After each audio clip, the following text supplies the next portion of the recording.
Qala rabbi shrah li sadri wa yassir li amri wahlul 'uqdatam min lisani yafqahu qawli.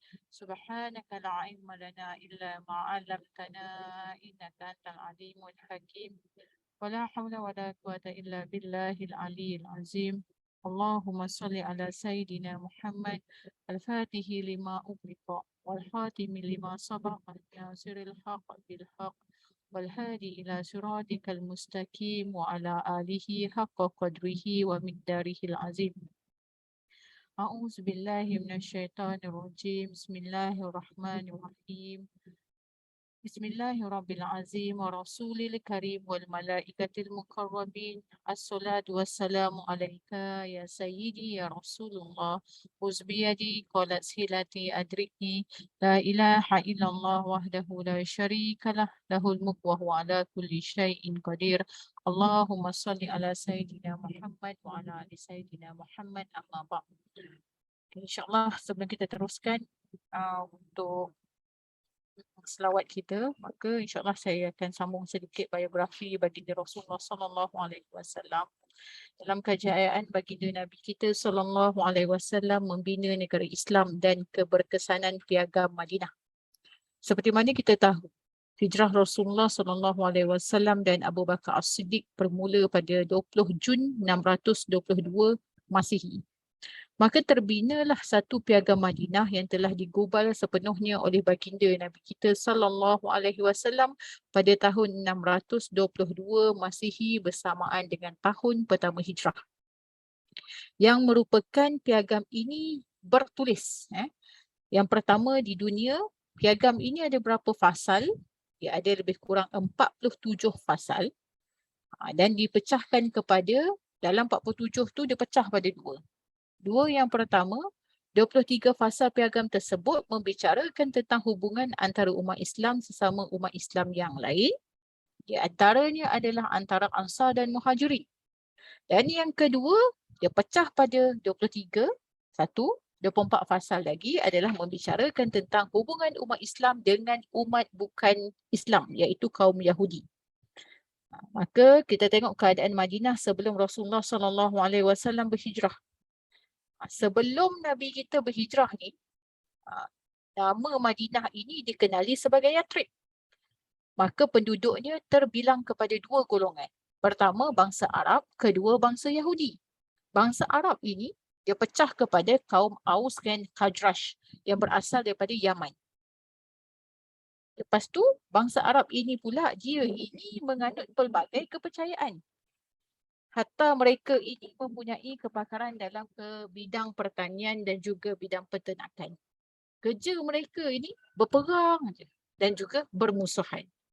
Tetapi apabila berjayanya Nabi menyatukan suku Aus dan Khazraj ini, menyebabkan mereka akhirnya bersatu. Maka yang kedua, bangsa Yahudi. Dia terdiri daripada apa? Yahudi Bani Nadir, Bani Qainuqa dan Bani Quraizah yang berasal dari Palestin. Berpegang kepada ajaran agama Yahudi, memonopoli kegiatan perdagangan di Madinah. Maka keadaan Madinah selepas saja Nabi berhijrah, dia pecah kepada 4 golongan. Tadi 2 golongan kan, daripada Madinah, bangsa Arab dan Yahudi. Ya, lepas tu lepas dia Nabi berhijrah, dia pecah kepada 4 golongan. Yang pertama, golongan orang Islam. Terdiri daripada golongan siapa? Muhajirin dan golongan Ansar. Pecah yang kedua adalah golongan Yahudi. Terdiri daripada golongan Bani Nadir, Bani Qainuqa. Bani Qainuqa ni pun banyak ulama-ulama kita menceritakan tentang kisah mereka, dan Bani Quraizah. Yang ketiga adalah Bani ataupun golongan munafikin, yang menyebabkan mereka ini digelar sebagai munafikin berpura-pura masuk Islam ataupun berpura-pura Islam. Mereka ini siapa? Tali barut kepada golongan-golongan Yahudi.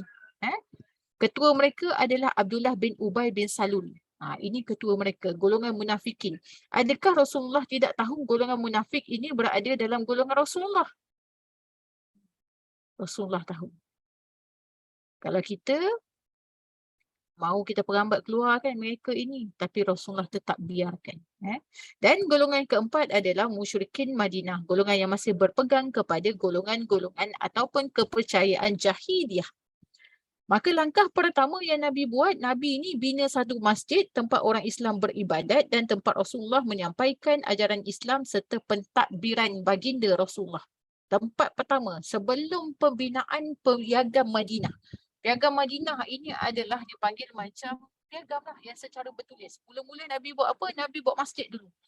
Tempat Nabi untuk berhujah, tempat Nabi untuk menyampaikan Islam, tempat Nabi untuk melakukan segala pentadbirannya. Itu yang pertama.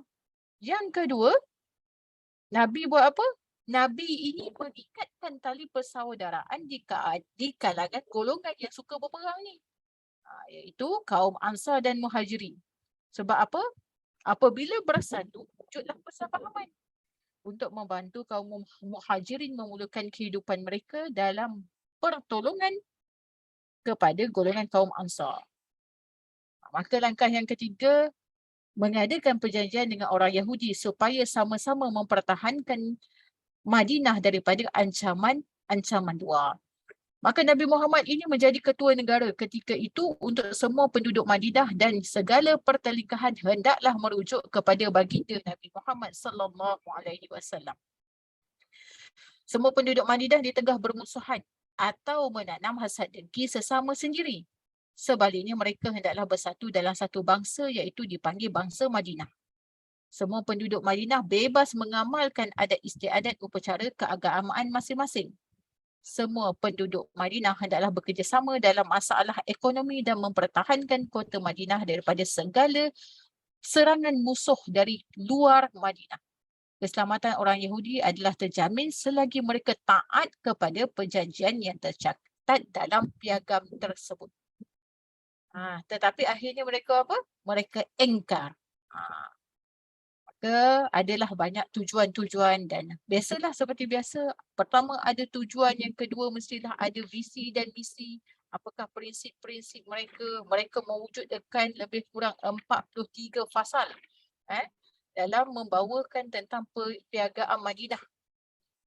47 fasal. Akhirnya kesimpulan daripada piagam Madinah ini, Rasulullah SAW adalah ketua negara. Perbalahan kaum yang melibatkan orang Islam dan bukan Islam hendaklah dirujuk kepada baginda Nabi SAW selaku ketua negara. Kemudian yang kedua, mengakui kewujudan Muhajirin dan Ansar sebagai satu ummah. Walaupun mereka ini pada asalnya sering pertelingkahan dan berperang dan bergaduh. Yang ketiga, mengakui kewujudan kaum Yahudi dan musyrikin Madinah. Akhirnya, mereka buat kesimpulan, bebas mengamalkan segala kepercayaan agama dan mengikut adat istiadat masing-masing. Maka jangan adalah pertelingkahan dalam keadaan begini, lebih kepada mengharmonikan. Orang Islam dan Yahudi sama-sama bertanggungjawab terhadap keselamatan penduduk Madinah. Mereka juga bertanggungjawab menangkis serangan daripada luar. Luar daripada mana? Untuk menentang kota Madinah. Orang Yahudi boleh hidup dengan cara mereka tersendiri, tetapi tidak boleh mengganggu orang Islam. Mereka juga tidak boleh melindungi orang kafir Quraisy. Setiap individu bertanggungjawab menjaga keselamatan dan mewujudkan perpaduan di Madinah. Ini antara tujuan. Piagam Madinah ini adalah lebih mencapai kepada keharmonian yang dipimpin oleh kepimpinan baginda Nabi kita sallallahu alaihi wasallam dalam pembinaan ataupun dalam pentadbiran Islam di Madinah, mewujudkan beberapa golongan yang bukan saja Islam tetapi mereka ini terpaksa patuh di atas piagam Madinah. Maka setiap penduduk Madinah tidak boleh bermusuhan dan dengki-mendengki. Mereka hendaklah saling tolong-menolong untuk kebaikan. Mana-mana pihak di Madinah tidak dibenarkan mengadakan hubungan dengan pihak luar, terutamanya dengan pihak kafir Quraisy. Piagam ini demi melindungi semua pihak yang memperakukannya dan berhak mengambil tindakan terhadap sesiapa. Itulah kesimpulan dan rumusan daripada piagam Madinah. Maka inilah yang sebenarnya yang termaktub dalam piagam Madinah tersebut. Macam sebagaimana kita moga-moga